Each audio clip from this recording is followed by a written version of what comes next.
Deuxième partie concernant les ETF Bitcoin qui pourraient tuer la finance décentralisée. Alors, vous avez été nombreux à réagir sur les réseaux sociaux, plus de des dizaines de commentaires. Deux questions. Je vous pose deux questions et je les pose notamment, la première question, je la pose aux spécialistes des cryptos, vraiment aux spécialistes. Que se passerait-il? Donc, le Bitcoin, à l'heure d'aujourd'hui où j'enregistre cette vidéo, le Bitcoin, c'est 765 milliards de dollars de capitalisation. Les ETF dans le monde, ça représente 10 000 milliards de capitalisation. Et on sait que d'ici 2030, donc dans les 7 prochaines années, les ETF devraient passer à, je crois que c'est 50 000 ou 60 000 milliards de capitalisation.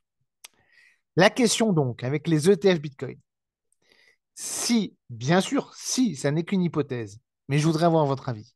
Si la plupart des investissements en crypto se font à travers, en Bitcoin, se font à travers les ETF Bitcoin Spot, lesquels sont adossés en Bitcoin et lesquels sont achetés à travers Binance.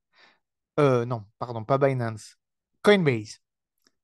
Coinbase étant un échange centralisé qui n'effectue pas nécessairement des transactions sur la blockchain. On est d'accord. Que se passerait-il si 51% de la capitalisation totale du Bitcoin était en ETF? Que se passerait-il? Est-ce qu'on n'aurait pas un problème? Est-ce que la décentralisation du Bitcoin ne serait pas morte? Comment ça se passerait pour le minage? Question ouverte. Franchement, je n'ai pas la réponse. À mon avis, ça serait problématique, mais je n'ai pas la réponse. Et ensuite, par rapport aux commentaires qu'il y avait suite à ma première vidéo, c'est pour ça que je fais une partie 2.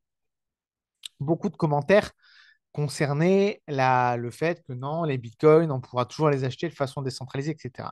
Et ça, c'est une question un peu taquine, je l'avoue. Mais vous, dites-moi en commentaire comment vous avez acheté ou acquis vos bitcoins. N'est-ce pas à travers un intermédiaire? Ça, c'est la question.